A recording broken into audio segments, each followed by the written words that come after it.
Keys tapping in. I just have a quick message for you.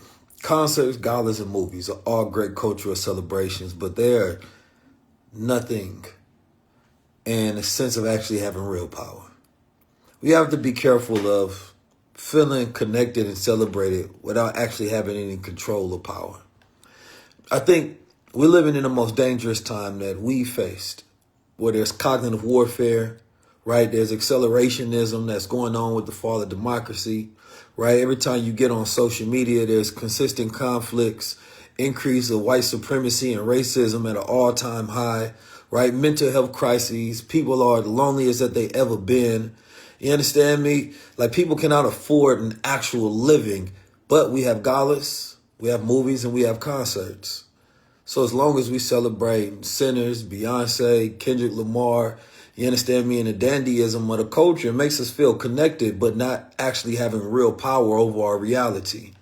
Listen, I'm like you. I love to see a good moment, but black excellence, if we're being honest, we know is a scam. It distracts us from the real actual power of actually being militant and setting up economic networks and having some sense of sovereignty over ourselves.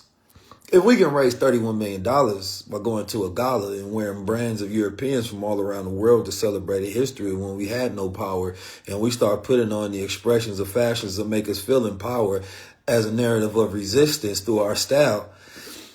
But that particular history wasn't our most powerful. Our most powerful, of course, is when we actually had uniformity, like with Marcus Garvey and the Nation of Islam, or when we was organizing like the Black Panthers that had 63 programs. That was actually a time of organizing power. And today there are movements that are organizing, but they can't get black people, definitely not black elites, to come together. You understand me? To throw a gala, to throw $30 million. And forget about preserving an aspect of history. What about controlling our own future? I want us to be careful, because there was a time when the CIA, you understand me, funded Psyops to get people to feel connected to Afrocentricity and Pan-Africanism, so that you could go away from this militancy of ownership and actually having real power, but you feel seen and celebrated and connected to ideas and symbolism.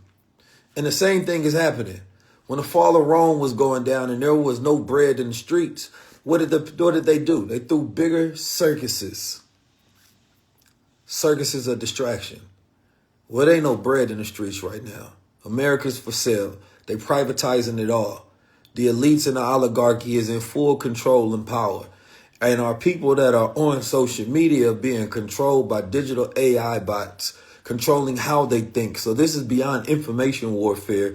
This is cognitive warfare. And our cognitive security is at an all-time low. But our distractions, they're at an all-time high. The things that you are actually reading about on the news or watching, that's not the actual truth. And it's harder than ever from the bottom to the top to get people to focus on things that are real. See, the reason I do the Save Yourself tour is because I understand that we can teach financial literacy, economic literacy, digital literacy, AI literacy. It does not matter if you don't have cognitive security.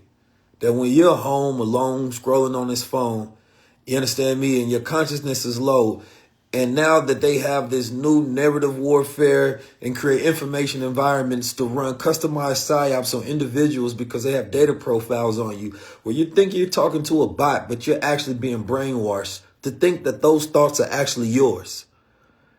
Utilizing your own plasticity against you. So you create a new identity and start defending and protecting it, and it permanently make you an enemy of your own people because you thought those thoughts were yours. But as long as we got galas, movies, and concerts, and especially when it's exceptionally over the top black, it feels like progress. Sometimes we make too much out of things. It's good to celebrate a moment, but don't act like that is a movement.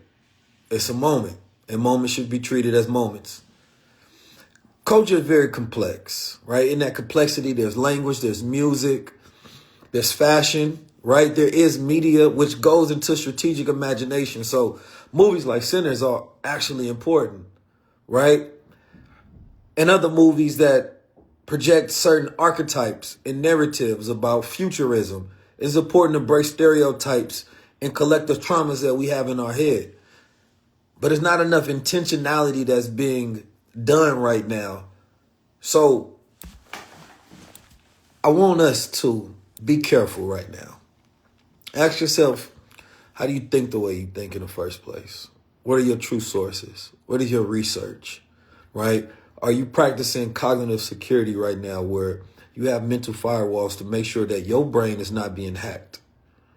I remember growing up early when we had computers, it would always have these viruses that would attack the computer because you didn't have good security on that computer.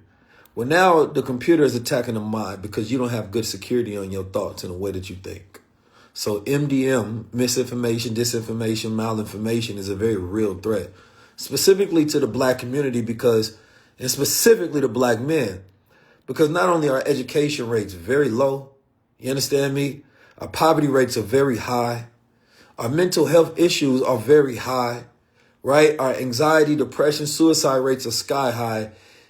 It makes it the perfect environment for you to be a soft target for psyops, manipulation, and this need to have connection means that you will grip onto anything, and that becomes your new identity because you don't know who you are, feeling lost.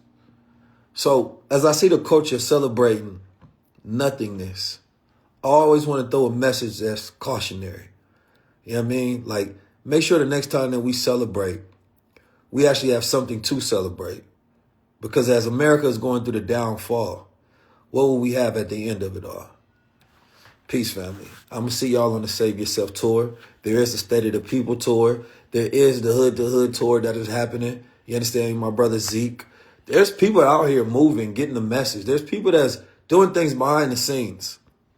If you have money, power, celebrity, whatever it may be, and you can utilize your platform to talk about the dandyism or the Beyonce concert or how much money Kendrick Lamar made in a day, you understand me? Then you have time to talk about the solutions and the problems as well that we're facing that are credible threats to our very existence. Everybody wants to know who will win, 100 men versus the gorilla. But I think that's just propaganda for Ibrahim Traore, because the nations will love to destroy Africa once and for all so that it never, ever has any sovereignty. And they're not above running psyops and comparing African leaders, right, to animals to dehumanize them. So when it's time for them to run, they play. You don't even see that as a man anymore. You see them as a gorilla. Peace.